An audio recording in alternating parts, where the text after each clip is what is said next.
Darren, UK Labor has had an impressive dive in popularity since being elected.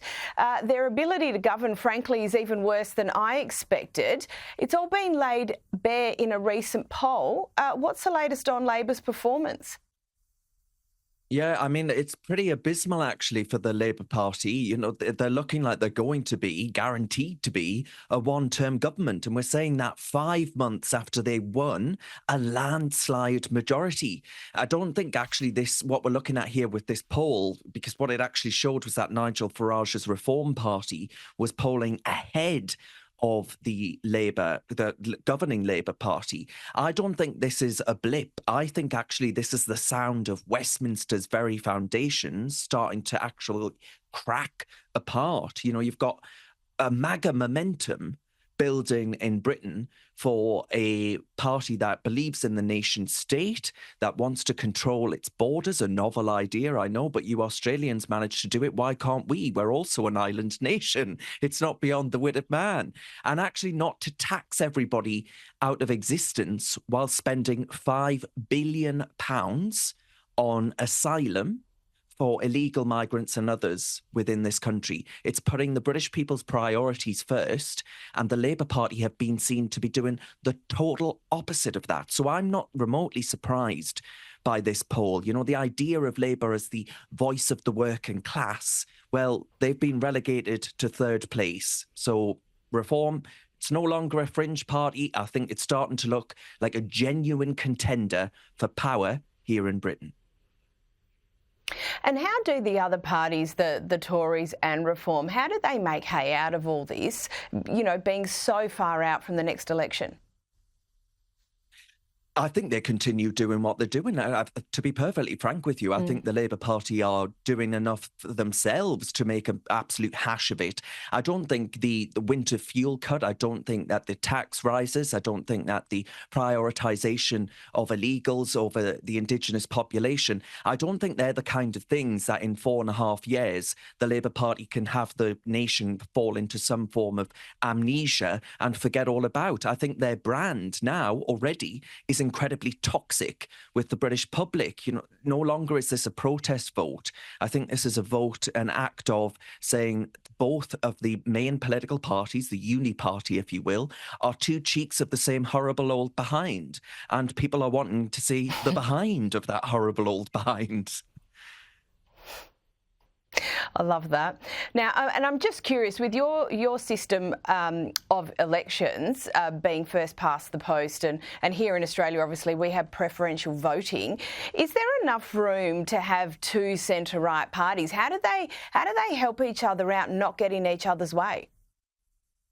Look, I'm not sure that is possible. I think you're right that in the realities of the first past the post system are that if there are two significant forces on the right of British politics, that they will ultimately be competing for each other's votes. But the really interesting thing is that I think in the so-called red wall, so that's like our rust belt, I actually think that Reform are the only viable contenders right there right now. I'm here in the northeast of England, for example. That's the kind of area where Reform are starting to fight through. They're saying, look, we're going to focus on local elections. We're going to recruit disillusioned MPs and relentlessly target the red wall heartlands, which were supposed to be the Labour Party's bread and butter. But now they're more interested in the likes of the Islingtonian middle classes and Islamists. And that ain't the priorities of people up here. I'll tell you that for free. No, and that seems to be, you know, not just in the UK, but in the US and even in Australia, you are really seeing that in those outer suburban type areas as compared to the inner cities.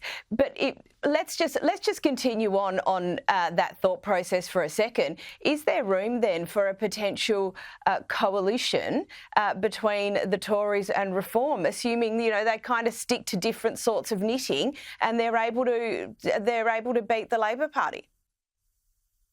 I don't think that'll happen. I think ultimately I don't see what would be in Reform's interests for that to happen, because the Tory brand has been one, and you know, you've documented it so many times on this august channel, where you're talking about the fact that British people in 2010 2015, 2017, 2019, all of those times they voted for the Conservatives on a commitment to reduce net migration to this country.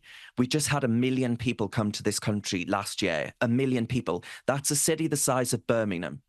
And that is unsustainable. And it's a complete betrayal of the trust and the faith that was put in that party on each of those occasions in different strands of conservatism. And I think that betrayal isn't going to go away from the mind of the British public over the next 4.5 years. So I think Reform would be mad, frankly, to sign up to any kind of formal agreement at this stage. We'll see what happens. 4.5 years is a very long time in politics. But that betrayal, that's still very sore for a lot of people. And fair enough, absolutely fair enough. And look, let's go back to Labor. There's been plenty of coverage in the press regarding Labor's cuts to the pensioners' energy payments. So much for the compassionate side of politics, but we'll park that to one side. And apparently it's getting worse. New research is showing that pensioners are now skipping meals because of financial concerns. How are these people meant to get through the winter? Yeah, it's a very good question. Also, whilst in pursuit of net zero madness, we're not fortunate like the Australians where, you still have, in some respects at least, a viable energy policy. I think in this country, we have gone so far over the other edge that, we're shivering in our homes, expecting wind turbines to turn on. Just the other day, we had a storm called Storm Dara. And by the way, the wind was blowing so hard that the wind turbines that we're all reliant upon now weren't even spinning. I mean, make of that what you will. The problem here is that we're saying to people, you can't have gas, you can't have coal. We didn't go into nuclear, so we haven't got that. So effectively, you're stuck with sky-high energy bills, the highest in Europe, the highest in the developed world, frankly. And pensioners are now being told that their winter fuel payment will be taken from them as well. So basically, the Labour Party policy is saying to pensioners, you will sit quietly, you will shiver in the cold, and you will be grateful for it, despite your contribution to this country throughout your working life. I think it's an act of, as you say, where is the compassion? It's an act of great cruelty. And the idea that slashing it now at this point for over 9 million pensioners being a good idea when our energy policy is nuttier than a fruitcake, I just can't make heads or tails of it. I really can't. Well, Labor are trying to save £1.4 billion, apparently, but I refuse to believe that there isn't room to cut costs elsewhere. Why? But honestly, why would you choose something like this? Because of the simple fact, pensioners primarily do not vote for the Labour Party. They do not vote for the left, but pensioners on pension credit, which is a form of benefit in this country, who do qualify for the winter fuel allowance, they're not aware that they are able to actually get this payment. And they're making £11,000. That's not a lot of money. I very much doubt Sir Keir Starmer could survive on £11,000. The party claims to be the party of the working class, but now it's forcing pensioners, as you rightly identify, to choose between heating and eating. But we're a nation spending billions on international aid, on asylum within this country. Even if you've come here illegally, you get bed, you get board, you get benefits, you get energy bills. Your life is taken care of. Yet we can't seem to find the money to ensure our elderly have dignity and that Britain can keep itself warm at winter. Effectively, the Labour Party need to rethink their priorities because they are very fast becoming known and synonymous with that word betrayal, just as the Conservatives were and are. And that is pretty damning, as they found out to their cost, the Conservative Party. So I'm incensed by what's happening in my country. I don't recognise what's happening in my country, but I'm also filled with hope and optimism that we might actually get some change away from the Uni Party, because they've both made such a frightful mess of everything in this country. Absolutely. But the Brits, you know, you always do have a sense of humour, and the lacklustre performance of this government has sparked a Christmas parody song of Keir Starmer. Here it is. It'll be freezing this Christmas without fuel at home. It'll be freezing this Christmas while Keir Starmer's warm. It'll be cold, so cold, without fuel at home this Christmas. She told me that she doesn't get out of bed till midday because she didn't want to turn the heating on. A video like this was bound to happen, wasn't it, Darren? Yeah, absolutely. I mean, you're right. You've got to laugh or you'll cry. I mean, hopefully pensioners watching this will be laughing themselves so hard that it keeps them slightly more moderately warmer than Sir Keir Starmer, no doubt, with his central heating blaring in number 10 Downing Street. I mean, this has taken the country by storm, right? This is channeling the anger, the frustration of millions who feel that betrayal. You know, Chris Middleton and the performers there, Sir Starmer and the Granny Harmers. I mean, if your moniker is Granny Harmer, I would suggest that your PR machine probably isn't working quite as effectively as you'd hoped. You know, this is a rallying cry. I hope it climbs in the charts and actually could become the Christmas #1, because we're not going to sit here while our pensioners struggle in this winter snap. You know, the biting lyrics here and the humorous take, it's serious, but it perfectly captures the mood. It's not entertainment, it's a form of activism. And that should be really quite scary for Sir Keir Starmer, because every download is a slap in the face to a party that just won 400 and odd seats in a parliament with only 650 of them. You know, that is a damning indictment of what decisions and priorities they've made whilst getting into government. 1 million old people, as you said earlier, skipping meals, millions more turning off the heating because they can't afford it.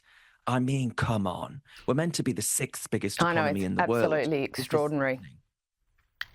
It is absolutely extraordinary. And it's not just the government, but we've seen a few recent examples of the police in the UK policing opinions that they don't appear to like. Here is the latest example.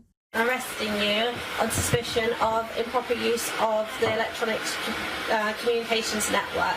What? I'm going to be arrested for posting on Facebook. Made some comments that are offensive, obscene, and people have made a complaint about that, and it's transferred. Can you tell me what this comment was? Okay, well, we'll do that when we interview you. All right.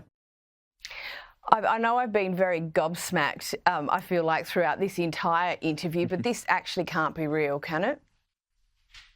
Oh, no, it very much can be. You know, I am the proud recipient of something called a non-crime hate incident. Now, the police in this country moderate non-crimes, and this was because I conducted an interview during the Black Lives Matter madness that enveloped the country over a dead American criminal. I had no idea why it came over to this country. I aired an interview with a renowned historian in this country, and as a consequence, I was slapped with an investigation that amounted to nothing. The Home Secretary even got involved, but I still have a non-crime hate incident against my name. Now, that, if you do a deep background check as a British citizen, that comes up on your police record. So it makes you sound like some kind of real wrong'un, when actually you're just a journalist who's exploring ideas that go against the consensus of the moment, the zeitgeist of the moment. So what's happening there? This guy posted on his social media account, and someone's made a complaint, and the police have decided to look into it. But I tell you what, the police are loath to actually look into burglaries, to look into theft, your phone being swept off the streets of London. They will do absolutely everything but police actual crime.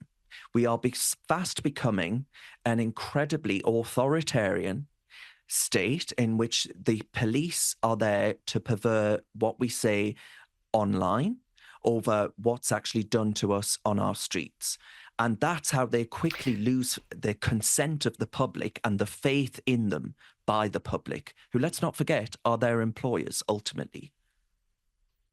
Yeah, absolutely. And just for me, I have a legal background. The very thought of non-crime being on your criminal record, I just find extraordinary. But anyway, thank you, Darren Grimes. Thank you so much for your time.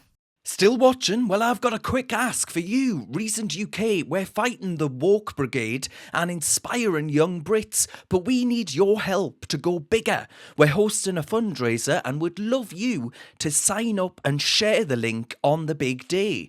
It's easy, it makes a massive impact, and there are prizes for top fundraisers. Click the Google form in the description to join us. Cheers very much. Let's keep going together.